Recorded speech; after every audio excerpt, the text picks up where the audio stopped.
Good morning मेरे प्यारे बच्चों। आज मैं आपके सामने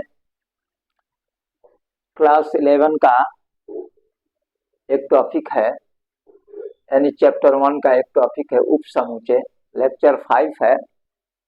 और इसके बारे में मैं विशेष रूप से आज पढ़ाने का इरादा है और इसको बढ़िया से आपको समझना होगा। ये थोड़ा सा लेंदी है, आज समझ लीजिएगा तो बिल्कुल ये लेंदी नहीं है।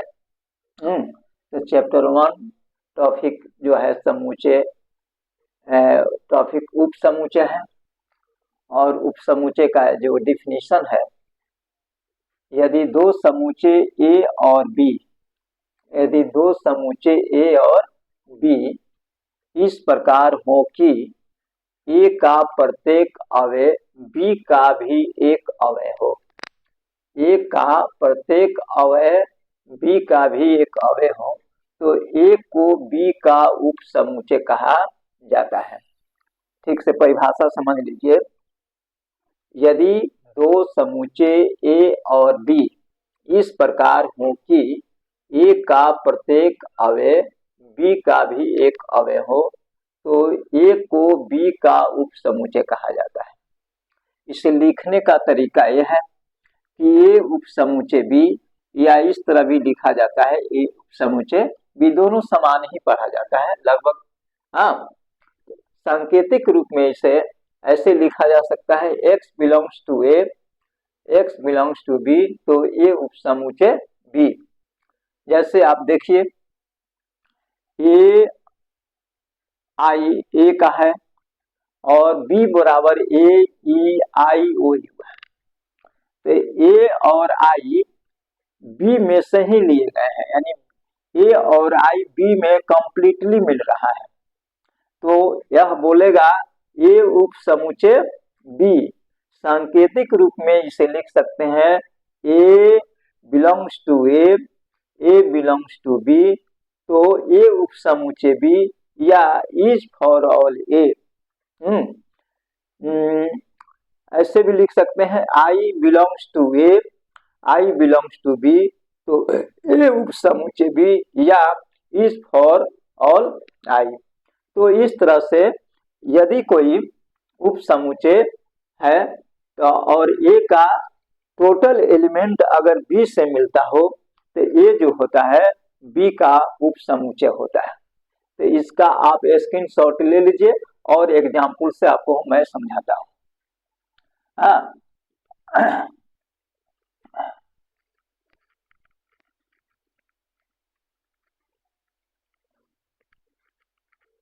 जैसे और देखिए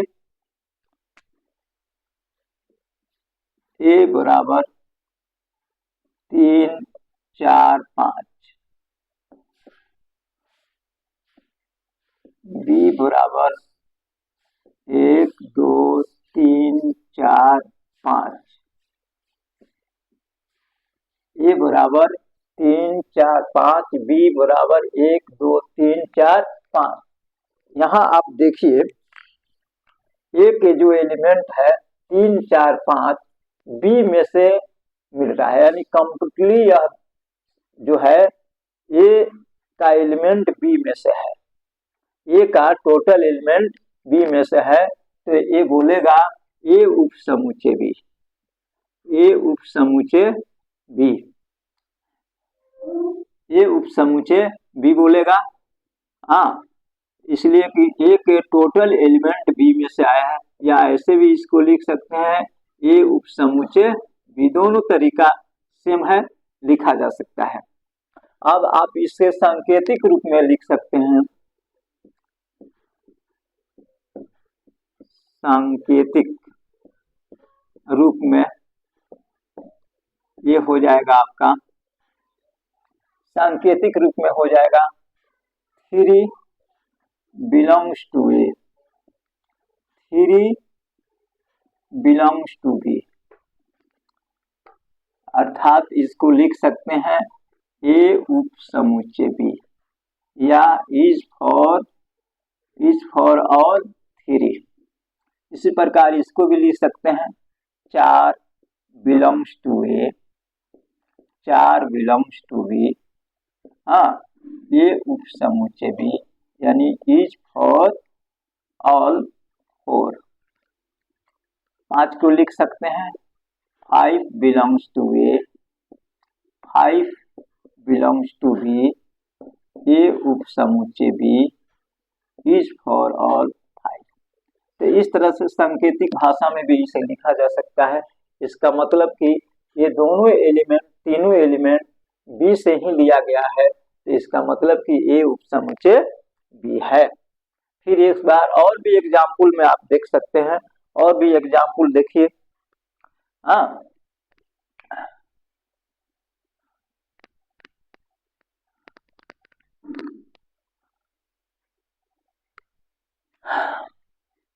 ए बराबर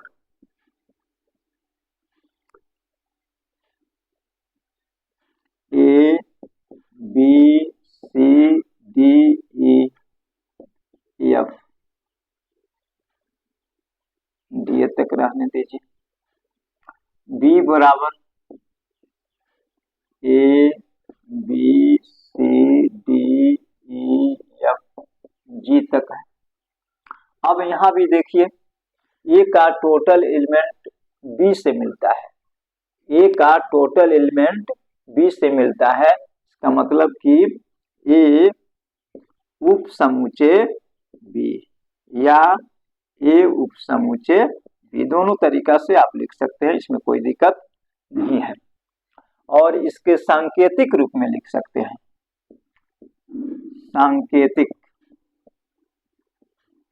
सांकेतिक रूप में लिखिएगा A belongs to A,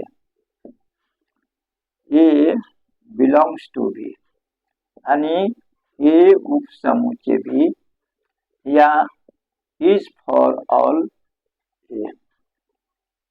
B belongs to A, B belongs to B, A उप समुच्चय B is for all B.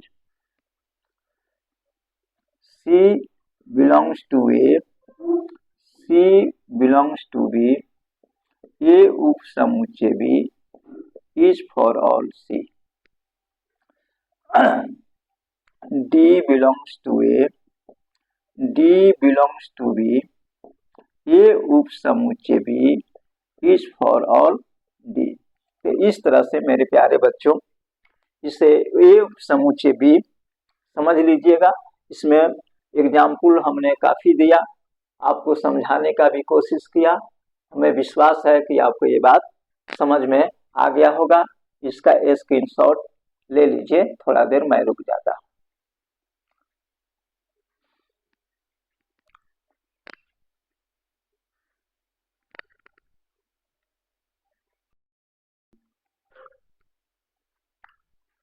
तो उप समुच्चय के परिभाषा से यह निष्कर्ष निकलता है कि उप समुच्चय के परिभाषा से निम्न बातें स्पष्ट होती हैं। पहला है, प्रत्येक समुच्चय अपना स्वयं का उप समुच्चय होता है।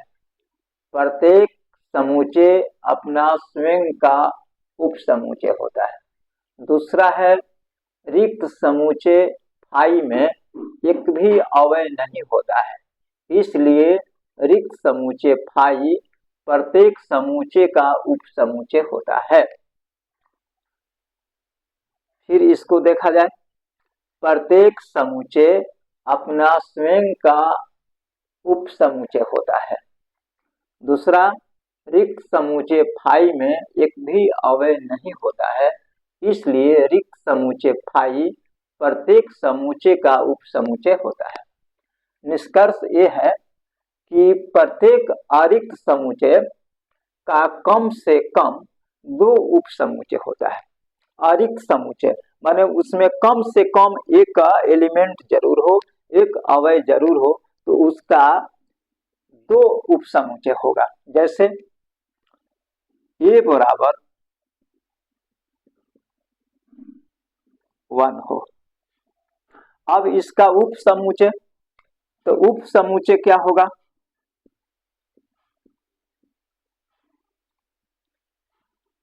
उप समुच्चय हो जाएगा फाई 1। यानी कोई भी समुच्चय है उसका फाई जो है सबका उप समुच्चय माना जाता है और होता भी है। अब समुच्चय की संख्या कितना हो गया? उप समुच्चय की संख्या, उप समुच्चय की संख्या आपका 2 हो गया। इसी प्रकार ये बराबर 1 और 2 हो,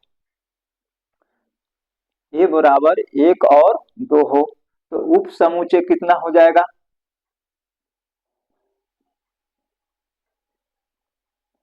उप समुच्चय आपका हो जाएगा फाई 1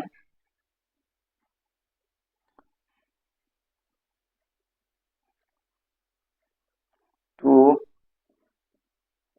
1 और 2।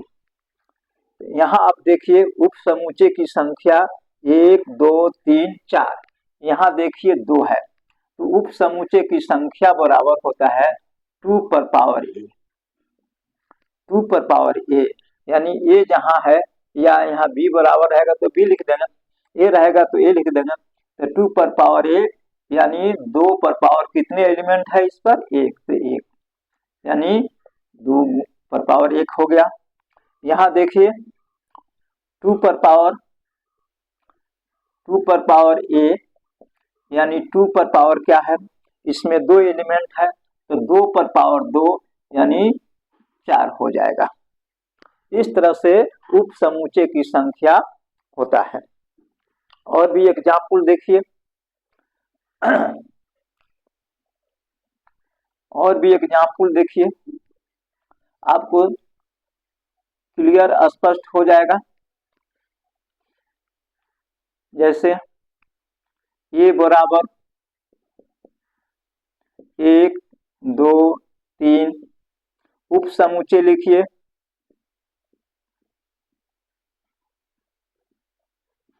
उप समुच्चय हो जाएगा 5 1 2 3,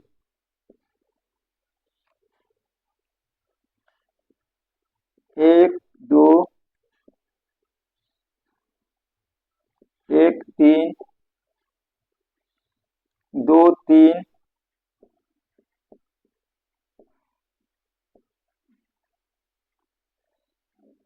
1 2 3, काउंटिंग करिए 1 2 3 4 5 6 7 8, यानी यहाँ हो जाएगा 2 पर पावर यहाँ 3 हो जाएगा, 3 एलिमेंट है।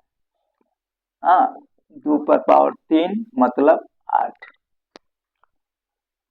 इस प्रकार आपका उप समुच्चय की संख्या होता है। इस प्रकार और भी आप लिख सकते हैं, जैसे ए बराबर ए बी सी डी, तो इसकी उप संख्या कितना हो जाएगा? उप समुच्चय की संख्या ये हो जाएगा 2 पर पावर ए, यानी ए 2 3 4 2 पर पावर 4, यानी इसका जो होगा 16 होगा। आप लिख सकते हैं इसको। स्क्रीनशॉट ले लीजिए, मिटा करके लिख देते हैं। तो इसका भी देखिए देखिए ये हो गया 5 लिखेंगे, ए लिखेंगे, बी लिखेंगे, सी लिखेंगे, डी लिखेंगे, इसके बाद ए बी लिखेंगे, ए सी लिखेंगे,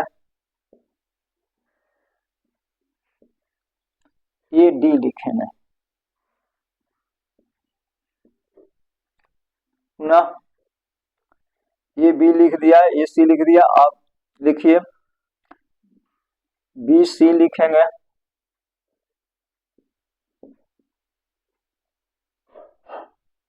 बी डी लिखेंगे,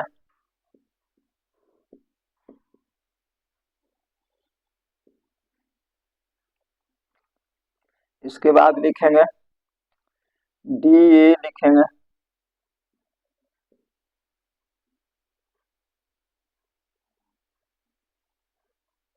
डी ए लिखेंगे,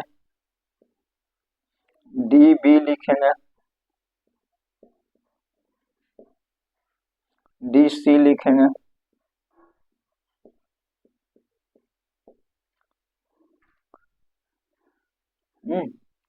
अब उसके बाद गनेंगे 1 2 3 4 5 6 7 8 9 10 11 12 13।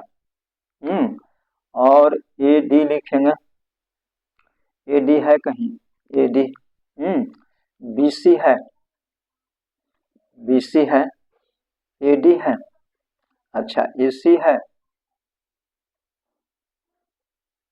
ए सी है, अच्छा ए बी सी लिखेंगे, ए बी सी लिखेंगे, ए बी सी डी लिखेंगे। तो 1 2 3 4 5 6 7 8 9 10 11 12 13 14 15।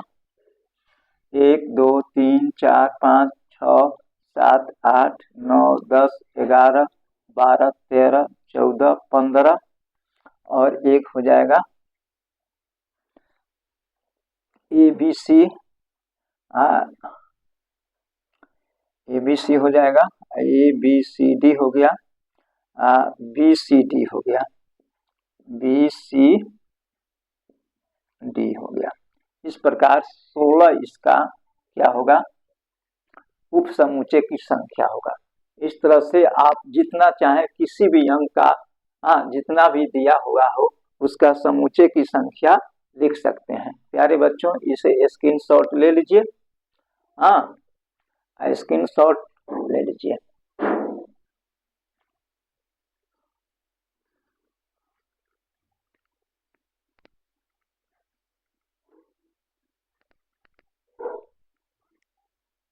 इससे ही इस तरह के लिखने के विधि को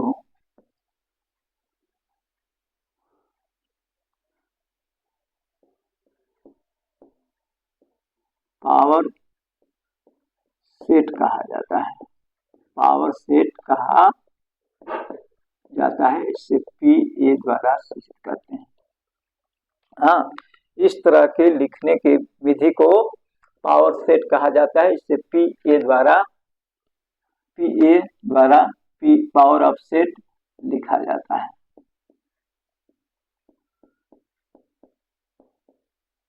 पावर ऑफ सेट लिखा जाता है। ठीक है, तो आप इसे भली भांति समझ लीजिए।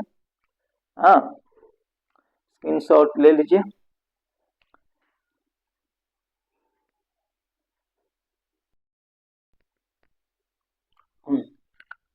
अब यहां देखना है बच्चों, यदि B का प्रत्येक अवयव समूचे A में हो तो, ठीक से समझना है, यदि B का प्रत्येक अवयव समूचे A में हो तो B उप समूचे A या B इक्वल समूचे A कहा जाता है। यहाँ भी A इक्वल उप समूचे B कहा जाता है, कोई दिक्कत नहीं है। उप समूचे भी आप कहिएगा तो गलती नहीं है। इसे सांकेतिक रूप में लिख सकते हैं, B उप समूचे A तथा A उप समूचे B implies A equal to B। कहने का मतलब कि A और B में समान एलिमेंट है, A और B में समान एलिमेंट है। यहाँ भी आप लिख सकते हैं B उप समूचे A तथा B उप समूचे B if and only if या टू वे इम्प्लाइज, इसको पढ़ा जाता है। Two way implies A equal to B. आप देख लीजिए, इसमें ज्यादा एग्जाम्पल की जरूरत नहीं है। ए बराबर 1 2 3 4 और B equal to 3 2 1 4, the same element है। इसमें ए और बी के सेम एलिमेंट है, इसलिए इस तरह से बी इक्वल उपसमुचे ए या ए इक्वल उपसमुचे बी या बी उपसमुचे ए उपसमुचे बी या implies A equal to B या two way implies A equal to B, इसको पढ़ सकते हैं। यानी दोनों एक दूसरे के उपसमुचे है, इसमें कोई ए नहीं है। उपसमुचे बी लिखिए तभी सही है, आप बी उपसमुचे ए लिखिए तभी सही है, उसमें कोई दिक्कत नहीं है। दूसरा है, यदि बी का प्रत्येक समुच्चय ए में नहीं हो, यदि बी का प्रत्येक समुच्चय ए में नहीं हो तो बी को ए का अधिसमुच्चय कहा जाता है। अधि उपसमुच्चय, अधि उपसमुच्चय, अधि उपसमुच्चय, अधि उपसमुच्चय, अधि उपसमुच्चय कहा जाता है। हाँ, जैसे आप देखिए, इसको पढ़ा जाता है बी अधिसमुच्चय ए। जैसे ए बराबर 1 2, बी बराबर 1 2 3 4। हाँ, तो आप सामने देखिए, ए में केवल 1 और 2 एलिमेंट है, बी में 1 2 3 4 है, यानी बी के टोटल एलिमेंट ए के बराबर नहीं है। बी में ज्यादा एलिमेंट है, ए में कम एलिमेंट है, इसलिए बी अधिसमुच्चय ए का होगा।